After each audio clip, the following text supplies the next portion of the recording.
които са родом от тези места. Днес сме в дома на добруджанската певица Мария Димова, в български дом, чист и спретнат. Мария ни покани, за да поприказваме, да чуем нейни песни, разказващи за моминство, за герджик промяни, за моминска хубост. Мария, какви са спомените ти от твоята младост, от песните и хората на село? Спомените ми са много добри. На село съм живяла, работила съм, ходила съм на нивата, копаели сме, женили сме. Винаги съм пяла. Задружни сме били всички младежи. Неделен ден, когато неделята почивахме си, отиваме на хоро. Хорото не беше само от младежи неженени. Имаше възрастни, имаше по-млади деца, всички присъстваха на хорото. Всички се веселяхме. Весело ми беше много.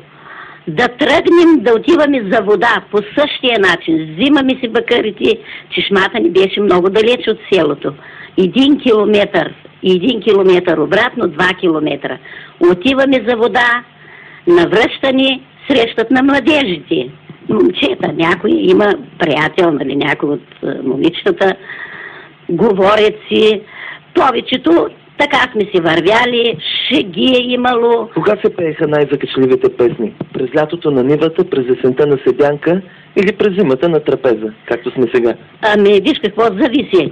Лятно време също в жетва сме пяли хумористични песни. Есента по същия начин сме си ги пели, но най-много зимата, затова, защото имаше по-голямо събиране. Нали, събирахме се и по-големи колективи бяхме, много младежи и си пеехме закачливи песни. После есента имаше припявания. Припявахме момичета, нали, приятелката с приятеля.